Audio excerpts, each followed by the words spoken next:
এই গ্রীষ্মকালে প্রচণ্ড গরম, দাবদাহ, হিট স্ট্রোক, সানস্ট্রোক, নানাবিধ প্রবলেমস। এই অবস্থায় প্রেগনেন্ট মায়েদের জন্য কয়েকটা কথা। প্রথমত, খাবারের প্রতি নজর রাখুন। সহজে হজম হয় এমন খাবার খাবো। রিচ খাবার, বেশি oily, fried food, junk food এগুলো খাবো না।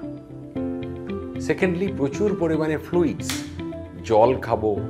যাদের ডায়াবেটিস বা ব্লাড প্রেশার নেই তারা নুন লেবু চিনির শরবত খাবে। খুব ঠান্ডা জল খাবো না, যেখানে গলা ব্যথা, ইনফেকশন হবে। কুজো বা কলসির জল, হালকা ঠান্ডা জল খেতে পারি। এছাড়া ফ্রেশ ফ্রুট জুস, এই ধরনের খাবার প্রেফার করব। জামা কাপড়ের মধ্যে সুতির কাপড়, লাইট কালার্ড এবং ঢিলে ঢালা পরব, যাতে স্বাস্থ্যকর। অপ্রয়োজনে বাইরে রোদ্দুরে বেরোবো না, কারণ তাতে আরও বেশি সানস্ট্রোক হবার সমস্যা। ঘরের মধ্যে যতটা পারা যায় থাকা, সকাল 10টা থেকে বিকেল 4টের মধ্যে, এবং একটু ওয়েল ভেন্টিলেটেড রুমে থাকা, যেখানে খুব গুমোট গরম না হয়। এই কটা প্রিকশন মেনে চললে এই গ্রীষ্মকালেও মায়েরা কিন্তু সুস্থ থাকবেন।